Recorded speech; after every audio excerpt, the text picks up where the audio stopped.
Hi there. So in this episode we are going to have some more fun with the bassline. As you remember, the bassline is made up of two layers: the main bass sound, which provides both the bottom end and top end, and the sub bass created with the DC offset device. One thing I want to do at the start, you remember we have been splitting the first layer into the low end and high end, which means that the low end coming from the sub bass isn't really taking part in that effect chain. So what I want to do is I will take that effects chain from this polysynth and move it to the layer, and I will put it in front of the EQ5. So now polysynth doesn't have any effect, and sub bass only has EQ. So now the effects are here. So we are again making the low end mono, and on the high end we have the ladder filter and delay, and the other layer that simply passes the signal through. So hear that?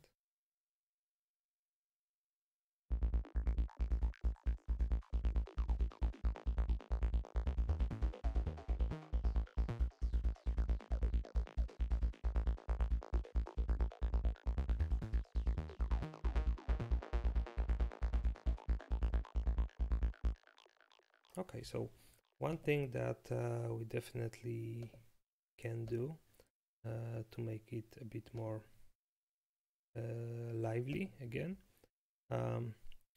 is to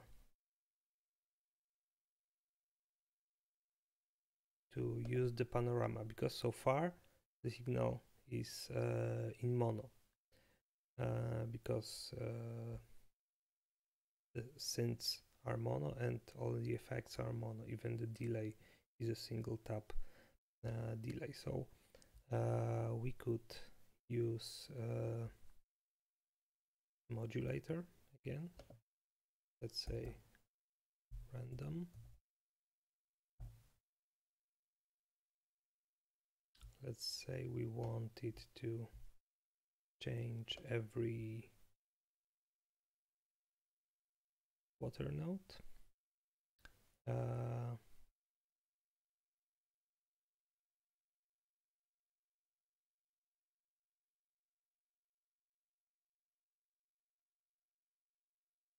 Don't want anything.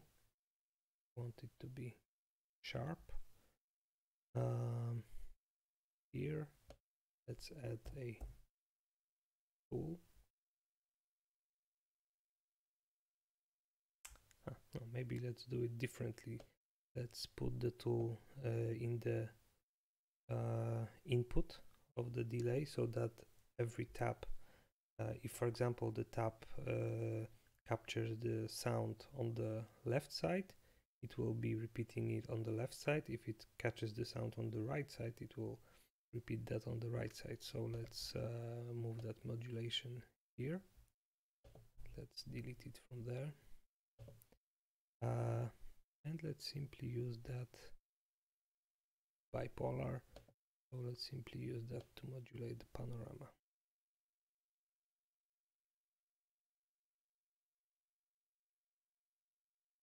Okay, let's hear this.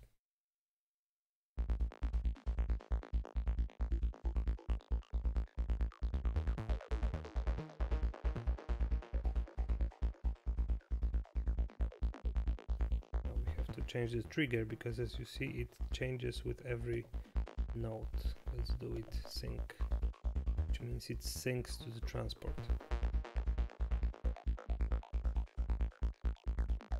Okay, that's nice. Now let's maybe see if we can do something with the signal itself. As you remember, we have two oscillators in that instrument, but so far we are only using the first one because the mix knob is all the way to that first one. Second oscillator is a pulse wave or square wave, and it's an octave above. So let's hear how it would sound if we switched to that completely.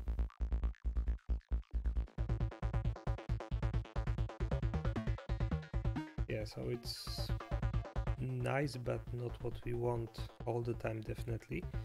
You can also play with pulse width.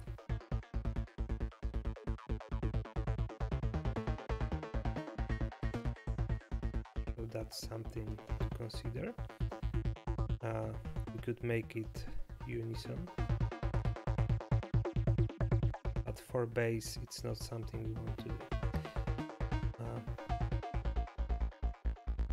And still on the first oscillator we have that shape knob that simply doubles the cycle, so it simply makes it 1 octave higher.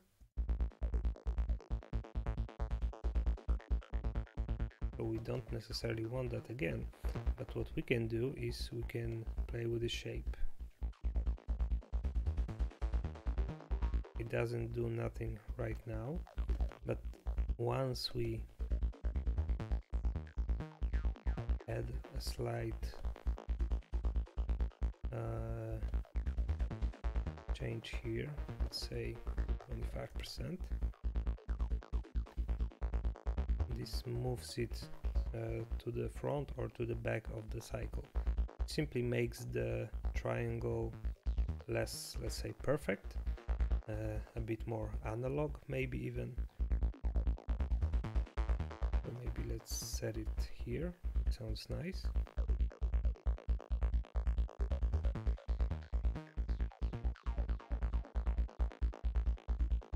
I like it here. Okay, let's now try to mix in. Let's try to mix in the second oscillator. So for that we are going to use the step modulator, which is a pretty basic step sequencer. Looks like that. So what we want to do is we want to mix in the second oscillator sometimes. So let's add maybe some values here, there, maybe some smaller mix here. Let's make it, say, 13 steps long, which again means it won't be repeating in the same cycle as the notes. And let's for now let's have it free running. So it runs all the time, so every time it will be slightly different. And let's attach that to our mix knob.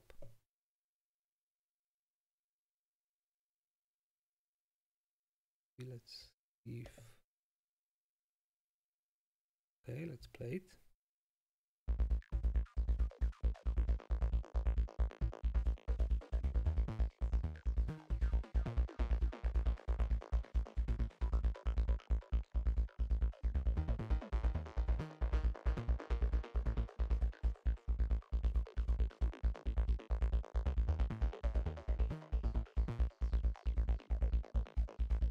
This was better. And we also have different mix types, so we can simply add them, we can subtract them. I have no idea what wipe does. AM is obviously amplitude modulation, sine, again I have no idea, and max takes the maximum of 2 signals, so let's hear them.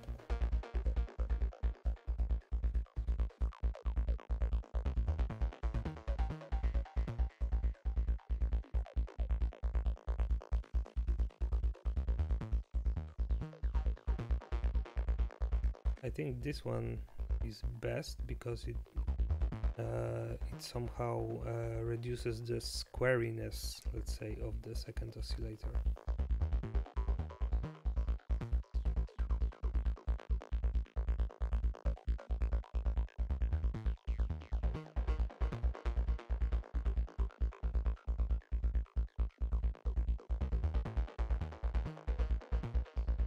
Yeah, it sounds a bit like Commodore 64, but I like it. Okay, maybe while we are here, let's draw some negative modulation here and here.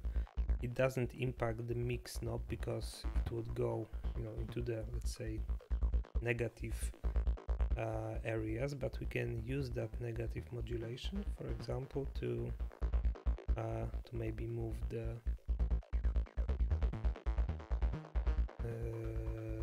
resonance of the filter. So for that we will simply attach this modulation in the negative side.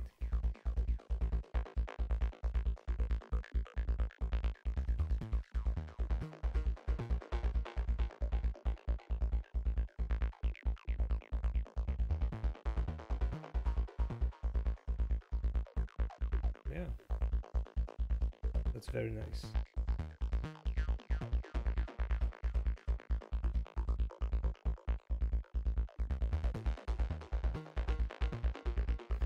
I guess this noise is a bit too much. Sometimes let's reduce that.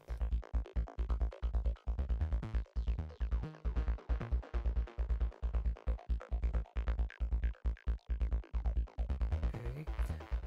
Here on our master track I only have a limiter, obviously, but let's add a oscilloscope. Let's increase. So that's our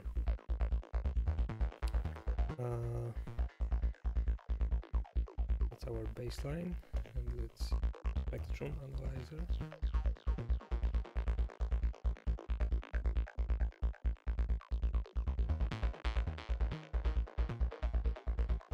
we see quite a lot of content here. Probably it wouldn't be a bad idea to remove some of that.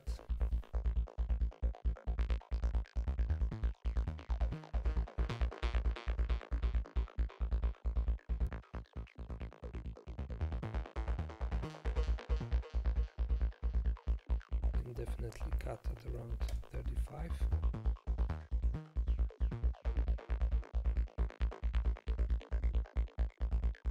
Okay, let's see all of this together.